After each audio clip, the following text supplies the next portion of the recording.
अच्छा भाई, हमने वहीं से स्टार्ट करना था जहाँ पे हम फंस गए थे आई थिंक लास्ट टाइम। वहीं से आगे चलें।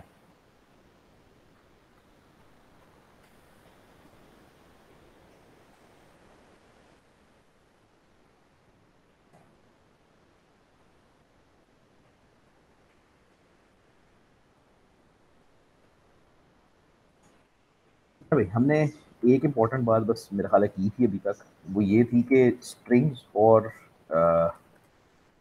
स्ट्रिंग्स ही कहना चाहिए, कैरेक्टर्स और इंटीजर्स आपस में इंटरचेंजेबल है। ठीक है, मतलब तुम वो जो प्रोग्राम्स हमने लिखे थे वो क्या कर रहे थे कि वो किसी कैरेक्टर को डिफाइन करते थे और फिर उसको जाके उसमें उठा लेते थे, एज एन इंटीजर उठा लेते थे, और वो डिस्प्ले भी हो जाता था, उसमें कोई प्रॉब्लम भी नहीं थी। तो हम एक कैरेक्टर वेरिएबल लेते हैं। नॉर्मली कैरेक्टर को आप इंटीजर में नहीं डाल सकते, किसी भी डेटा टाइप को दूसरी डेटा टाइप में नहीं डाल सकते, वो अजीब सी बात है ना, इलॉजिकल है। लेकिन ये कैरेक्टर और इंटीजर के दरमियान में ये कर सकते हो, सिर्फ इस वजह से कि आपको ये समझ होनी चाहिए कि हर कैरेक्टर के पीछे एक एस्की कोड पड़ा है। ठीक है, तो each character has an ASCII code. वो आपको गूगल से दिखाया था कि आप टेबल वगैरह देख सकते हो, लेकिन पॉइंट ये है कि जब भी एक कैरेक्टर रखते हो उसके पीछे एक एस्की कोड है।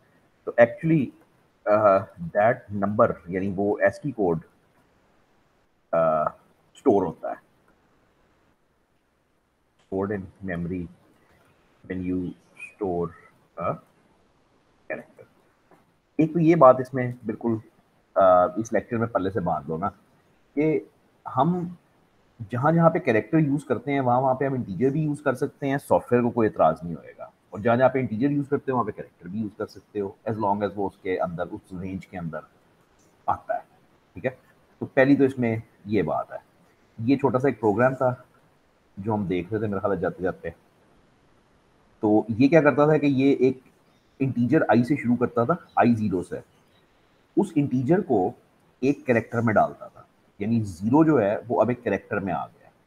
और जब आप उस कैरेक्टर को प्रिंट करते हो तो प्रिंट क्या होएगा, तो जीरो जो एस्की कोड है उसके अगेंस्ट को कैरेक्टर पड़ा होएगा ना, वो वाला कैरेक्टर प्रिंट होएगा। फिर वन वाला, फिर टू वाला, फिर थ्री वाला, तो टोटल 256 एस्की कोड्स होते हैं। और वो सारे विद कैरेक्टर्स यहाँ पे प्रिंट हो जाएंगे। यहाँ तक कोई मसला, मेरा ख्याल है यहाँ पे हमने छोड़ा था और यहाँ से हम अब आगे चलेंगे। अच्छा जी, पहली लाइब्रेरी जो तुम्हारी है वो है सी टाइप डॉट एच। ये सारा लेक्चर ऐसे ही लिखा हुआ है कि पहले तुम्हें एक लाइब्रेरी बताता है कि ये सी टाइप डॉट एच तुम्हारी एक हेडर फाइल है जिसमें बहुत सारे फंक्शंस पड़े हुए हैं जिनको तुम यूज कर सकते हो। ठीक है, फॉर कैरेक्टर्स, मतलब कैरेक्टर्स को मैनिपुलेट करने के लिए ये वो फंक्शन है। अब इनको एक दो दफा तो मैं डिटेल में पढ़ दूंगा, लेकिन ये जनरली फिर तुम्हें पढ़ने आने चाहिए और याद भी करने आने चाहिए। तो इस फंक्शन का नाम है इज डिजिट। ये जो इज वाले फंक्शंस होते हैं ना, कि is digit, is alpha numeric, इसका मतलब होता है कि ये ट्रू फॉल्स रिटर्न करेंगे। यानी हम इसको एक चीज देंगे, हम इसको एक आर्ग्यूमेंट देंगे और ये हमें रिटर्न करेगा ट्रू या फॉल्स। अब यहाँ पे इंट लिखा हुआ है रिटर्न टाइप, मुझे पता है, लेकिन वो returns true if C is a digit and false otherwise. चक्कर ये है कि ट्रू जो है, सॉरी फॉल्स जो है वो जीरो होता है, फॉल्स को जीरो कंसिडर करते हो और ट्रू को वन कंसिडर करते हो। तो इसलिए ये इंटीजर लिखा हुआ है।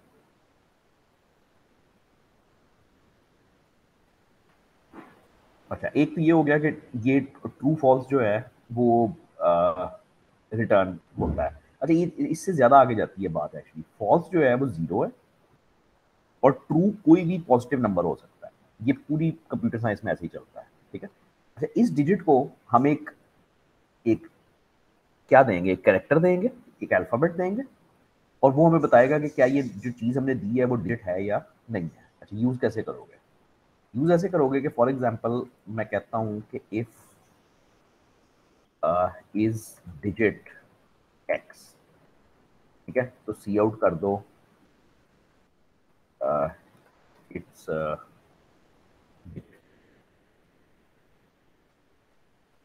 और एल्स में कह देते हो कि सी आउट नॉट अ डिजिट। ठीक है, और मुझे इसमें हेडर फाइल इंक्लूड करनी पड़ेगी सी टाइप डॉट, ये सारे फंक्शंस जो हैं वो सी टाइप डॉट एच में पड़े हैं। ठीक है, आंसर क्या आता है? जाहिर बात है एफ जो है वो डिजिट तो नहीं है, एफ तो एक अल्फाबेट है ना, तो ये आंसर फॉल्स आना चाहिए। तो इस डिजिट जब आप इससे पूछोगे तो ये आपको रिटर्न करेगा फॉल्स, और वो इफ की स्टेटमेंट में नहीं चलेगी, मतलब नॉट अ डिजिट जो है वो प्रिंट हो जाता है। ठीक है।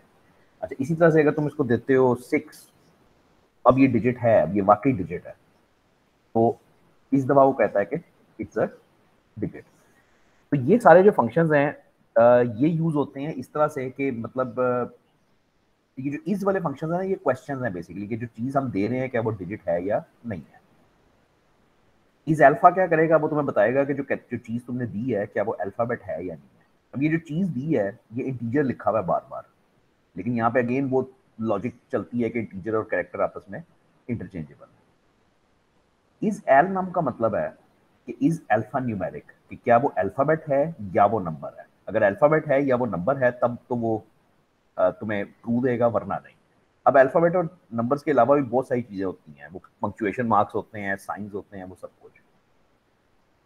इज एक्स डिजिट का मतलब है कि is hexa digit, hexadecimal digit. तो हेक्साडेसिमल डिजिट्स होते हैं 0 से लेकर 9 तक और फिर ए से लेकर एफ तक। अगेन बात वही है कि वो चेक कर रहा है कि क्या ये जो चीज हमने दी है वो हेक्सा डिजिट है या नहीं है। इज लोअर चेक करेगा कि क्या जो चीज तुमने प्रोवाइड की है क्या वो लोअर केस कैरेक्टर है या नहीं। अगर लोअर केस है तो ट्रू देगा। इज अपर चेक करेगा कि upper case character. To lower और टू अपर ज्यादा मजेदार है, क्योंकि ये कुछ फर्क है ना इसमें। देखो, टू लोअर का मतलब है कि वो कन्वर्ट करेगा, वो जो आर्ग्यूमेंट आपने दिया है उसको कन्वर्ट करेगा लोअर केस में, और ये कन्वर्ट करेगा अपर केस में। अगेन ये लफ्जों से याद रखना, इज वाली चीजें जो हैं वो सवाल हैं कि क्या ये अपर है क्या ये लोअर है, और टू वाली जो है वो एक्चुअली फंक्शंस हैं जो काम करेंगे। और ये बिल्कुल सिंपल है यूज करना। मतलब अगर मैं कहता हूँ कि मैंने एक्स को एक कैरेक्टर दिया है, फॉर एग्जांपल छोटा ए, और मैं इसको कैपिटल में देखना चाहता हूँ, तो मैं इसको कहता हूँ टू अपर एक्स। और ये क्या करता है, ये उस आर्ग्यूमेंट को अपर केस में कन्वर्ट करके तुम्हें साथ सी आउट कर देता है। ये क्या हो गया, ये क्या हो गया, किसी को आइडिया है? ASCII code. यस। ठीक कैसे करोगे? मैंने उसको बाकी उसमें देखना है, तो इसको किसी कैरेक्टर वेरिएबल को असाइन करवा दो इस तरह से। ये उसने उसको मतलब एक कैरेक्टर वेरिएबल को असाइन करवा दो, और यहाँ पे वो कैरेक्टर वेरिएबल प्रिंट करवा दो, तो तुम्हें वो अल्फाबेट्स में मिल जाएगा। तुम्हें ये सी प्लस प्लस को कॉन्स्टेंटली बताना पड़ता है कि भाई तुम लोअर के मतलब तुम सॉरी इंटीजर्स में काम कर रहे हो या कैरेक्टर्स में, क्योंकि उसके लिए हर चीज इंटीजर ही है। तो ये टू वाले फंक्शंस जो हैं ये जरा इंपॉर्टेंट है, ये कन्वर्ट करते हैं। इस स्पेस बताता है कि क्या स्पेस बार आई है या नहीं। क्या यानी जो जो जो हरफ, स्पेस भी एक हरफ ही है ना, मतलब तुम्हारे नाम के अंदर एक स्पेस आती है तो वो भी एक हरफ है। इस कंट्रोल का मतलब है कि is a control character. Control characters कौन से होते हैं, वो स्लैश एन स्लैश सी इस तरह की चीजें, special characters. Punctuation marks, printable characters या ग्राफिकल कैरेक्टर्स। ग्राफिकल कैरेक्टर्स वो होते थे, अब तो ये यूज नहीं होते इतना, क्योंकि तुम जब कंसोल के ऊपर तुम्हें अगर मैं कहूँ कि टेबल बनाओ, यानी यहाँ पे मैं तुम्हें कंसोल के ऊपर कहूँ कि इधर एक आउटपुट में टेबल बन जाए, तो तुम ये वाली लाइन भी खींच लोगे, शायद ये वाली भी खींच खींच लोगे, लेकिन कोने पे तुम्हें इस तरह की चीज़ों की ज़रूरत पड़ेगी ना, वो कॉर्नर्स की ज़रूरत पड़ेगी। तो इस तरह के काफ़ी सारे ग्राफिकल कैरेक्टर्स भी अवेलेबल होते हैं। तो जो कैरेक्टर वो प्रिंट कर रहा है क्या वो ग्राफिकल है या नहीं। अच्छा, इसको बजाय इसके खुद करें, इसका प्रोग्राम बहुत अच्छा है, तो इसके प्रोग्राम को देखते हैं। इंपॉर्टेंट ये है कि मैंने कैरेक्टर दिया सी, और उसके बाद मैंने ये बहुत सारे वेरिएबल्स ले लिए। इन सारे वेरिएबल्स का मतलब है, एल सी का मतलब है लोअर केस, यू सी का मतलब है अपर केस, डिज का मतलब है डिजिट, डब्ल्यू एस का मतलब है वाइट स्पेस, पन का मतलब है पंक्चुएशन मार्क, और ये अदर्स है। वो करेगा ये कि हम उसको कुछ इनपुट देंगे, कुछ कैरेक्टर्स देंगे, और वो गिनती करेगा कि मेरे पास कितने उसके अंदर लोअर हैं, कितने अपर हैं, कितने डिजिट हैं, जो भी मैं उसमें एंटर करूंगा। ठीक है। तो वो कहता है please enter a character string and then press enter. अब जरा देखो ये चलता किस तरह है। मैं एक वाइल के लूप में हूं। ये फंक्शन तुमने पहले शायद ना देखा है, मेरा निकाल के देखो है। तो गेट चार का फंक्शन ये करता है कि सी इन की तरह चलता है, इनपुट लेता है यूजर से, कीबोर्ड से इनपुट लेता है। लेकिन इसमें खास बात यह है कि जैसे ही तुम एक कैरेक्टर दे देते हो ना, मतलब एक कैरेक्टर जैसे ही तुम टाइप करते हो, तो तुम्हें एंटर प्रेस करने की जरूरत नहीं होती, बस वो खुद ही आगे चला जाता है। यानी सी इन में ये होता है कि तुम कुछ इनपुट करके एंड पे एंटर प्रेस करते हो, फिर वो वेरिएबल में जाता है। ऐसे ही है ना? तो इसमें ये है कि जैसे ही तुम एक हरफ टाइप करते हो, वैसे ही वो आगे चला जाता है। अच्छा, जब तुमने एक हरफ कीबोर्ड से टाइप किया, वो हरफ चला गया सी नाम के वेरिएबल में। ठीक है? और यार एक सेकंड,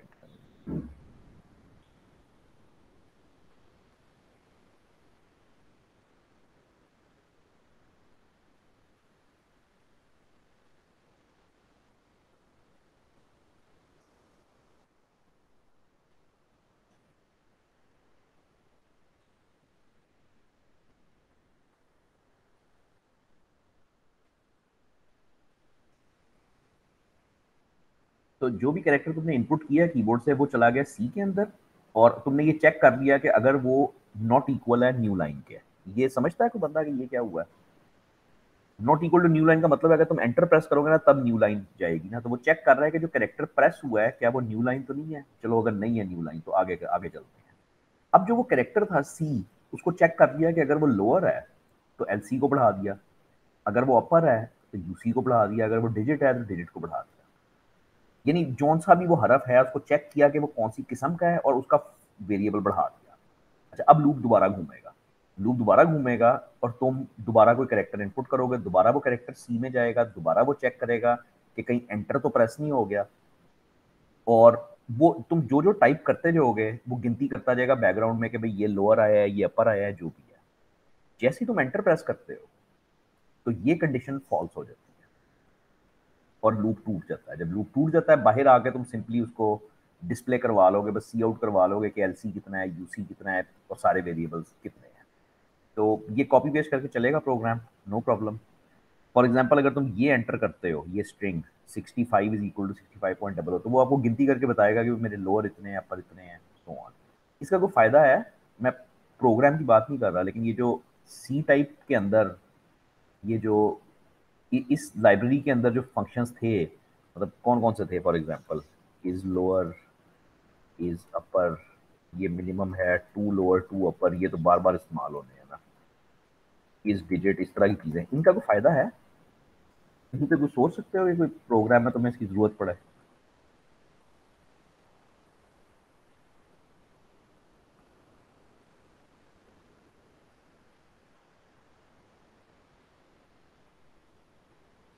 नहीं,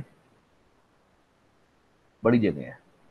तुम जब किसी भी फॉर्म कोई भी फॉर्म फिल कर रहे होते हो, चाहे तुम मतलब वही कर रहे हो, इवन कोई ईमेल एड्रेस एंटर कर रहे हो, तो ईमेल एड्रेस तुम्हें फौरन पकड़ लेता है ना कि तुमने गलत एंटर किया है। अगर वो ना करो तुम, मतलब एट द रेट ऑफ का निशान ना डालो, तो कैसे करता है वो? इन इन चीज़ों की मदद से करता है। वो एक एक हरफ पढ़ता है और वो देखता है कि भाई एट द रेट ऑफ का निशान आया है, कहीं पे बंदे ने स्पेस तो नहीं डाल दी, कहीं पे कॉमा तो नहीं डाल दिया।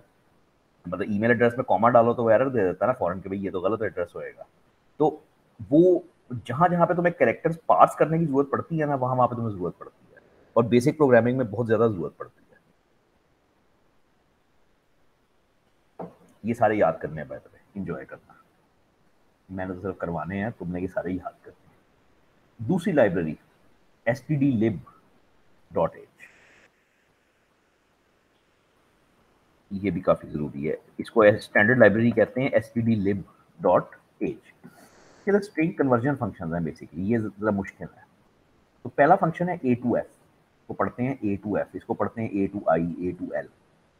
तो ए टू एफ है अल्फा, ए का मतलब अल्फाबेट्स और एफ का मतलब फ्लोट। तो ये एक स्ट्रिंग को, यानी अल्फाबेट्स को कन्वर्ट कर रहा है फ्लोट के अंदर। ठीक है? अनफॉर्चुनेटली ये डबल है, सॉरी, इंतहाई गलत बात है ये, या ये गलत लिखा हुआ है या ये गलत लिखा हुआ है। ठीक है, ये डी होना चाहिए, ये ए टू डी होएगा, आई एम श्योर। खैर, कॉन्सेप्ट समझ जाओ। तो हम इसको देंगे एक स्ट्रिंग, ये हमने एक स्ट्रिंग दिया, ये स्ट्रिंग है। तुम्हें कैसे पता है कि ये स्ट्रिंग है? इतनी अजीब सी चीज लिखी हुई है।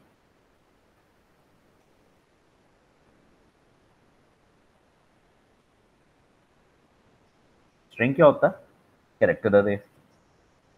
अरे का नाम क्या होता है? एक कांस्टेंट पॉइंटर। तो ये एक कांस्टेंट पॉइंटर लिखा हुआ है, तो देयरफॉर तुमने ये खुद हिसाब लगाना है कि यार ये एक्चुअली एक स्ट्रिंग लिखा हुआ है। तो हम उसको एक स्ट्रिंग देंगे और वो स्ट्रिंग को कन्वर्ट करेगा एक नंबर के अंदर, एक डबल के अंदर। इसी तरह ए टू आई बहुत ज्यादा यूज होता है, हम उसको एक स्ट्रिंग देंगे, वो उसको कन्वर्ट करेगा इंटीजर के अंदर, सिमिलरली लॉन्ग के अंदर। ठीक है। और ये भी इसी तरह से है, ये है S T R to D यानी string to double, S T R to L string to long, और स्ट्रिंग टू अनसाइंड लॉन्ग। एक को डिस्कस कर लेता हूँ। स्ट्रिंग टू डबल और ए टू डी में सिर्फ ये फर्क है कि इसके दो आर्ग्यूमेंट्स हैं। इसको तुम एक स्ट्रिंग देते हो, लेकिन स्ट्रिंग के बाद इसको तुम एक पॉइंटर, एक ये पॉइंटर भी देते हो। इसका मतलब ये है कि तुम पूरे स्ट्रिंग को कन्वर्ट नहीं करना चाह रहे, बल्कि तुम स्ट्रिंग के अंदर उसको एक एंडिंग पॉइंट दे रहे हो। यानी स्ट्रिंग अगर तुम्हारा 100 का है तो तुम पूरे स्ट्रिंग को नहीं कन्वर्ट करना चाह रहे, तुम उसको कोई पॉइंटर दे दोगे कि भाई फलाने हरफ पे जाके यहाँ पे रुक जाना। तो ये इसमें और इसमें सिर्फ ये फर्क है। ये बेसिकली क्या है? ये कन्वर्जन फंक्शन है। एस टी डी लिब जो है वो बेसिकली तुम्हें कन्वर्जन फंक्शन देता है, जो ये A to D, A to L, A to I, यानी जहां पे भी तुम्हारे पास कोड के अंदर, प्रोग्राम के अंदर तुम्हारे पास एक स्ट्रिंग होए और उसको तुम्हें नंबर में कन्वर्ट करना हो, तो वहां पे तुम ये यूज करते हो। अगेन इसका भी अगर तुम एग्जांपल नहीं सोच सकते हो तो ये हर दिन यूज होता है प्रोग्रामिंग में, ये सबसे ज्यादा यूज होने वाली चीजें हैं। ये जो कैलकुलेटर है उसमें ये टेक्स्ट बॉक्स है, ये डब्बा है, टेक्स्ट बॉक्स है। ठीक है। इस टेक्स्ट बॉक्स में जब आप नंबर डालते हो तो उसको एज टेक्स्ट ट्रीट नहीं करना, उसको एज अ नंबर ट्रीट करना है। लेकिन वो जाएगा एज अ टेक्स्ट ही, क्योंकि वो टेक्स्ट बॉक्स है, वो डब्बा है। तो वो जो इनपुट आप लेते हो स्ट्रिंग की शक्ल में, उसको आपको कन्वर्ट करना पड़ता है नंबर में, ताकि आप उसके ऊपर कुछ कैलकुलेशंस कर सको। इसका एग्जाम्पल काफी फजूल है क्योंकि उसका मकसद कुछ नहीं है बेसिकली, लेकिन करके देखो। एन इंटीजर, एन इंटीजर एक इंट है और माई इंट एक स्ट्रिंग है। ये माई इंट नाम की चीज जो है ये एक स्ट्रिंग है। ठीक है। उसने इनपुट करवाया है माई इंट में। अब मैं माई इंट में कोई भी रकम एंटर करता हूँ, फॉर एग्जाम्पल 55 एंटर करता हूँ। प्रॉब्लम ये है कि मैंने तो अपने दिमाग में एक नंबर ही एंटर किया, लेकिन वो ट्रीट एज अ स्ट्रिंग होएगा क्योंकि वो एक कैरेक्टर अरे में जाके बैठ रहा है। वो उसको कन्वर्ट करता है ए टू आई यूज करके इंटीजर में, और आगे वो सिंपल है कि मतलब अगर वो जीरो है तो ये कर दो, वरना ये कर दो। ठीक है। तो मतलब इसके मैं तुम्हें कुछ ज्यादा एग्जांपल्स नहीं दे सकता, बस ये दिमाग में रखोगे जहां पे भी तुम्हें कन्वर्जन की जरूरत पड़े, स्पेशली इस बात की कि तुम्हारे पास स्ट्रिंग में डेटा आ रहा है और तुम्हें उसको नंबर में कन्वर्ट करना है, पार्सिंग कहते हैं इसको, तो वहां पे तुम एसटीडी लिब के फंक्शंस यूज कर सकते हो। अच्छा जी, सबसे लंबा काम, string dot H. String dot H जो मैं तुम्हें पहले दिन से मना करता था कि ना यूज किया करो, वो इसलिए था कि तुमने वो बेसिकली पढ़ी नहीं हुई थी। तो स्ट्रिंग डॉट एच एक हेडर फाइल है, एक लाइब्रेरी है जिसमें बेतहाशा फंक्शंस हैं स्ट्रिंग्स से मुतालिक। मेरे ख्याल है ये सबसे ज़्यादा इंपॉर्टेंट लाइब्रेरी है पूरी किताब में, इवन अगले सेमेस्टर में। कॉन्सेप्ट ये है कि तुम्हें जहाँ पे भी स्ट्रिंग्स के ऊपर काम करने की ज़रूरत पड़ती है तुम इस लाइब्रेरी पे वापस जाके हेल्प लेते हो। मतलब इसको ये है कि तुम इस वक्त तो शायद तुम याद कर लोगे बस एग्जाम के लिए, लेकिन ये एक ऐसी चीज़ है जिस पर तुम बार बार वापस आओगे देखने के लिए कि यार ये फलाना फंक्शन कैसे चलता था, ये कैसे चलता था। इसके मेरे ख्याल में तुम्हें प्रैक्टिकल एग्जाम्पल्स भी दे सकता हूँ। S T R C P Y, string copy. Simple है, हम दो स्ट्रिंग्स देते हैं इसको, एस वन और एस टू, बल्कि मैं इसको सोर्स और डेस्टिनेशन कहता हूँ, लेकिन चलो एस वन एस टू। तो ये करता ये है कि एस टू की वैल्यू उठाता है और एस वन में कॉपी कर देता है, कॉपी। ठीक है। अब ये बात बड़ी वो है, जरा इन्वॉल्व है। मैं तुम्हें देता हूँ एस वन एक स्ट्रिंग की वैल्यू है हेलो, और मैं तुम्हें एक स्ट्रिंग एस टू देता हूँ वो भी 100 का, और उसकी वैल्यू है बाय। और अब मैं तुमसे कहता हूँ कि एस टू को कॉपी करो एस वन में, तो यकीन करो ये गलत है, ये बिल्कुल गलत है। S two is equal to S one बिल्कुल गलत है। ये इंटीजर्स नहीं है, ये फ्लोट नहीं है, ये सिंपल वेरिएबल नहीं है, ये अरेज हैं। तो अरेज को तुम इस तरीके से, मतलब स्ट्रिंग को इस तरीके से कॉपी नहीं कर सकते, बल्कि इस पे अगर बारीकी में जाओ और गौर करो तो जब मैं ये लाइन लिखूंगा तो क्या होएगा,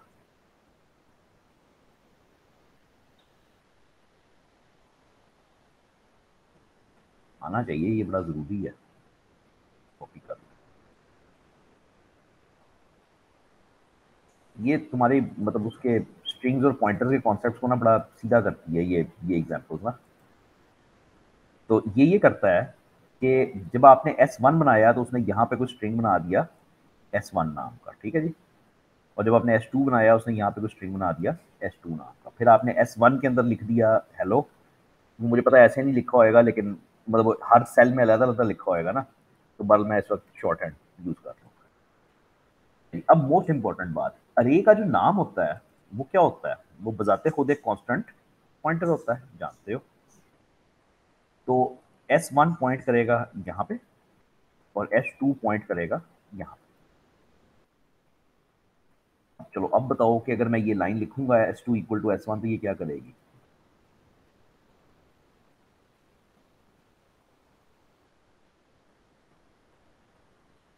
जागते रहना, साढ़े पे ना रहना। तो ये S2 के पॉइंटर को उठाएगी और उठा के इधर ले जाएगी। जब आप S2 is equal to S1 लिखोगे तो आप ये कह रहे हो कि S2 के पॉइंटर की वैल्यू चेंज करके क्या कर दो, जो S1 के पॉइंटर की वैल्यू है। लगी समझ बात की। तो this is what this does. तो इसका सही तरीका जो है, correct way to copy strings, वो ये होएगा, यानी strings should always be copied like strcpy S2 S1। यानी S1 को कॉपी कर दो S2 में। ये लाइन स्ट्रिंग कॉपी की ये करेगी कि S1 की वैल्यू उठाएगी, यानी ये पूरा हेलो का लफ्ज उठाएगी और वो कॉपी कर देगी इधर। और यही तुम चाहते थे ना कि मतलब वो दोनों के अंदर हेलो आ जाए, तो वो ये इस तरह से कर देगी। ये पॉइंटर्स हिलाने वाला काम बड़ा अजीब सा है कि तो तुम मतलब अ, तुम एक ही स्ट्रिंग की तरफ दो पॉइंटर्स असाइन करवा रहे हो ना, ये बड़ी अजीब सी बात है। तो जब भी स्ट्रिंग्स कॉपी करने हो strcpy यूज करो। strncpy भी सेम काम करता है, लेकिन ये n आ गया दरम्यान में। ये n ये करता है कि इसके भी सेम आर्ग्यूमेंट्स ना, एक स्ट्रिंग है जिसमें कॉपी करना है, एक स्ट्रिंग ये सोर्स हो गई, ये डेस्टिनेशन हो गई। इसके बाद एक इसमें n एक नंबर देते हैं। नंबर का मतलब ये होता है कि कितने हरफ कॉपी करने हैं। तो पहले वाला तो पूरा S2 उठाएगा, पूरे S1 में कॉपी कर देगा। ये जो है, ये अगर तुम इसको 10 कहोगे तो वो सिर्फ 10 हरफ उठा के वहां पे कॉपी करेगा। str cat, this stands for concatenation. अगर आप कॉन्कैटिनेशन नहीं जानते तो कॉन्कैटिनेशन का मतलब होता है दो स्ट्रिंग्स को आपस में जोड़ना। यानी एक में लिखा हुआ है पाकिस्तान, एक में लिखा हुआ है जिंदाबाद, दोनों को जोड़ना है, पाकिस्तान जिंदाबाद बनाना है, तो फिर वो स्ट्रिंग कैट यूज करते हो। पढ़ लो, इट अपेंड्स यानी adds the string S2 to अरे S1। यानी S2 के अंदर जो भी स्ट्रिंग था उसको चिपका देता है S1 के स्ट्रिंग के साथ, जोड़ देता है। यानी S1 का स्ट्रिंग अब पाकिस्तान जिंदाबाद बन जाएगा। strncat exactly the same, concatenation करता है, लेकिन सिर्फ ये है कि तुम उसको हरफ बता देते हो कि इतने हरफों की करते हैं। str comparison very very very important exam के एंगल से। ये है कि तुमने दो इंटीजर्स कंपेयर करने हुए तो तुम इस तरह कर लेते हो, if I is less than J, और आगे काम करना शुरू कर देते हो। अगर तुम्हें इस तरह दो स्ट्रिंग्स को कंपेयर करना है, फॉर एग्जांपल तुमने इन दोनों को कंपेयर करना है कि इनमें से बड़ा कौन है छोटा कौन है, तो वो हरूफ की बुनियाद पे होएगा ना, मतलब वो डिक्शनरी की तरह होएगा कि ये हेलो जो है वो छोटा है बाय से, नहीं सॉरी उल्टा है यार, वेरी सॉरी, बी पहले आता है, बी पहले आता है एच से। तो बाय डिक्शनरी में छोटा हुआ हेलो से। अगर पहला हरफ सेम है तो जाहिर बात है आप दूसरा हरफ चेक करते हो, सो ऑन। लेकिन ये काम आप इस तरह से नहीं कर सकते। ये आपको एक स्ट्रिंग कंपैरिजन का फंक्शन यूज करना पड़ेगा, उसको आप दोनों स्ट्रिंग्स पकड़ाओगे और वो दोनों को कंपेयर करेगा। अब ये याद कर लेना please, it returns a negative number if S1 is less then S2। अगर पहला स्ट्रिंग दूसरे से छोटा है तो तुम्हें ये फंक्शन एक नेगेटिव नंबर रिटर्न करेगा। सबसे ज्यादा इंपॉर्टेंट ये होता है, इट रिटर्न जीरो अगर दोनों आपस में बराबर है, and a positive number if S1 is greater than S2। क्योंकि स्ट्रिंग कंपैरिजन ज्यादातर यूज होता है बराबरी चेक करने के लिए ना, कि किसी सॉफ्टवेयर में यूजर ने आईडी और पासवर्ड डाला है, अब तुमने डेटाबेस से वो चीजें पढ़ के चेक करना है कि क्या उसने सही डाला है या नहीं डाला, तो वहां पे भी ये चीजें यूज होती हैं। String and comparison exactly the same, सिर्फ ये कि एन हरफ कंपेयर करेगा। नंबर लेंथ, हाँ ये भी बड़ा यूज होता है यार, स्ट्रिंग लेंथ। ये जो है ना, ये सारे ही फंक्शंस आप समझो मतलब अगले सेमेस्टर तक आप यूज करते रहोगे, ये वाले जो स्ट्रिंग वाले हैं। स्ट्रिंग लेंथ आपको स्ट्रिंग की लेंथ बताती है, दैट्स इट। उसमें हरफ कितने हैं बस ये बताती है। स्ट्रिंग लेंथ यूज करना बहुत ही आसान है, मतलब तुम्हें लाइब्रेरी इंक्लूड करनी है, अरे आसान है एक्चुअली, मुश्किल नहीं है। इंक्लूड स्ट्रिंग डॉट एच, ये है कि मैं अगर एक एक चला के दिखाने लगूं तो वो फिर बंदा गया बिल्कुल ही। अच्छा जी, मैं कहता हूँ cout S T R cat कर लेते हैं पहले, तो S1 कॉमा S2। मैंने क्या किया, मैंने उसको कहा कि स्ट्रिंग कैट कर दो, यानी S1 के साथ जोड़ दो S2 को, तो ये दोनों आपस में जुड़ जाएंगे, दरमियान में स्पेस डाल देते हैं तो स्पेस भी आ जाएगी। और इसी तरह से मुझे अगर लेंथ चेक करनी है तो मैं कहता हूँ STRLEN S1, बल्कि इसका आंसर इंटरेस्टिंग आएगा। तो ऐसा करते हैं, ये लाइन पहले भी लिखते हैं, ये लाइन इधर भी लिखते हैं। सबसे पहले लेंथ आएगी S1 की, फिर वो कैट हो जाएगा, और फिर नॉट गुड, पहले गलत।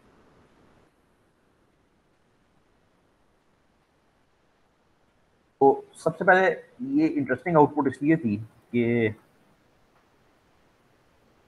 सबसे पहले S1 की लेंथ आएगी, जाहिर बात है वो 6 है S1 में, HELLO और एंड पे मैंने स्पेस डाल दिया, तो वो लेंथ आ जाएगी उसकी 6। फिर मैंने कैट कर दिया S1 को। कैट क्या करता है, वो S1 के साथ चिपका देता है S2 को, तो हेलो और बाय अब चिपक गए। लेकिन अब S1 की लेंथ क्या हो गई है, अब 9 हो गई है, उसके साथ बाय चिपक गया, ठीक है ना। तो स्ट्रिंग कैट और लेंथ,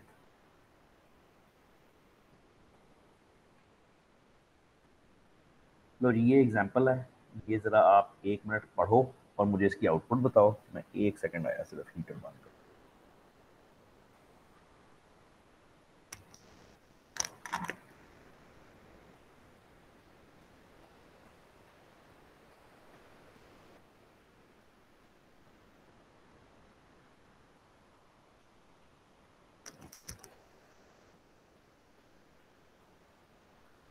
हो भी गया, चले गए हो छोड़ छाड़ जी सर। मैं कहा मतलब मौजूद हो तो थोड़ा उठो, जागो, सुबह हुई और ये चलाओ। ये लेक्चर बहुत अजीबो-गरीब है, मैंने तुम्हें पहले कहा था, इसका किसी चीज़ से कोई ताल्लुक नहीं है, ये बिल्कुल डिफरेंट है। ये लोगों को अच्छा इसलिए लगता है कि इसका रट्टा लगा लो तो इसमें से फ्री के मार्क्स मिलते हैं, मतलब ये फंक्शन ही याद जी करने हैं ना सर, बेसिकली। ये एमसीक्यूज में भी आए हुए थे हमें। ये काफ़ी आते हैं, तो ये मतलब मुफ्त के मार्क्स होते हैं अगर याद कर लो।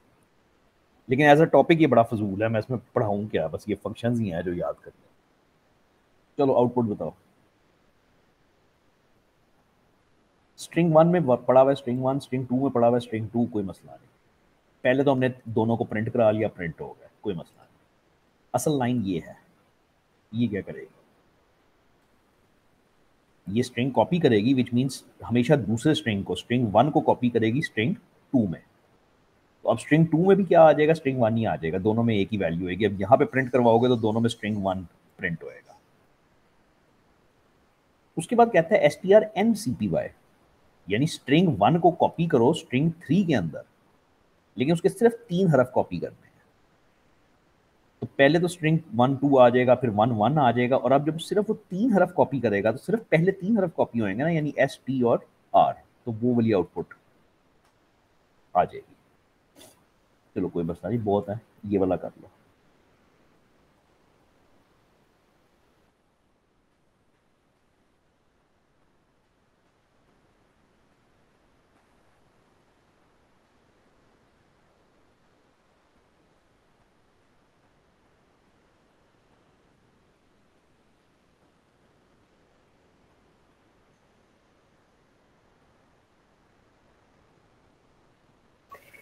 सबसे पहले तो ये तीनों को प्रिंट करेगा, ठीक है, यानी फिर S1 S2 उसके S3 तो सिंपल सिंपल प्रिंट हो जाएगा ना, कि वेलकम टू प्रिंट होएगा, वर्चुअल यूनिवर्सिटी, और वहाँ साथ अलग अलग प्रिंट हो जाएंगे। हाँ जी, ये लाइन, ये S1 और S2 को जोड़ देगा, और वेलकम साथ टू प्रिंट भी कर वर्चुअल देगा, यूनिवर्सिटी। हाँ जी। वेलकम टू वर्चुअल यूनिवर्सिटी हो जाएगा। और फिर ये ये जो है फर्स्ट स्ट्रिंग के 6 एलिमेंट्स को कॉपी कर देगा थर्ड स्ट्रिंग में। हाँ, तो मेरा ख्याल है वेलकम का लफ्ज़ ही वेलकम। कॉपी करने की कोशिश, हाँ, कुछ ऐसा करने की कोशिश कर रहा है। तो पहले पूरा आ जाएगा, फिर वो स्कैट कर देगा और फिर वो शायद वेलकम का लफ्ज़ उठाने की कोशिश कर रहा है। छोटे-छोटे से एग्ज़ाम्पल्स हैं, चला के देखना मुश्किल बिल्कुल नहीं है, लेकिन ज़रा मुख्तलिफ हैं बिल्कुल।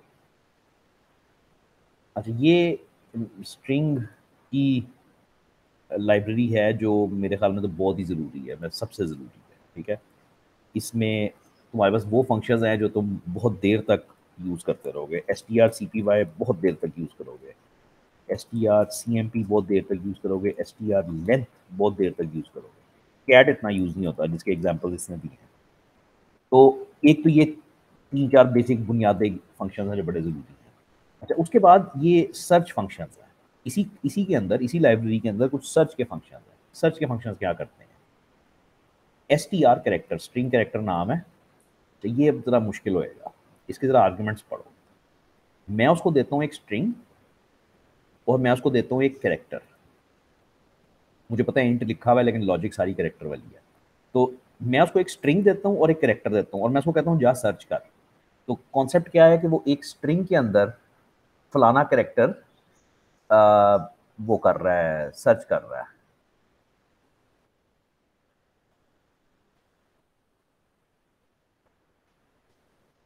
ठीक है? तो अ, फलाने स्ट्रिंग के, ये लिखा हुआ है हेलो वर्ल्ड लिखा हुआ है। हेलो वर्ल्ड मेरा एक स्ट्रिंग है, मैंने उसके अंदर डब्ल्यू सर्च करना है, तो यहाँ पे मैं डब्ल्यू दूंगा और वो मुझे क्या रिटर्न करेगा? वो मुझे पॉइंटर रिटर्न करेगा। This is character pointer. तो वो मुझे पॉइंटर रिटर्न करेगा कि डब्ल्यू जहाँ पे आता है उसका पॉइंटर। तो it locates the first occurrence of character in string if C is found a pointer is return, otherwise a null is return. STR C span भी यही काम करता है एग्जैक्टली, लेकिन ये सब स्ट्रिंग ढूंढता है। पहले वाला हरफ ढूंढता है ना, ये सब स्ट्रिंग ढूंढता है। यानी इसको तुम एक स्ट्रिंग दोगे और एक दूसरा स्ट्रिंग दोगे, और ये करेगा क्या कि ये दूसरे स्ट्रिंग को पहले में ढूंढेगा। यानी हेलो वर्ल्ड पहले में हम देते हैं हेलो वर्ल्ड और दूसरे में देते हैं वर्ल्ड। तो ये ढूंढ रहा है कि क्या वर्ल्ड का लफ्ज उसके अंदर आता है या नहीं। और कॉन्सेप्ट वही है कि अगर मिल जाए तो वो तुम्हें रिटर्न कर देता है।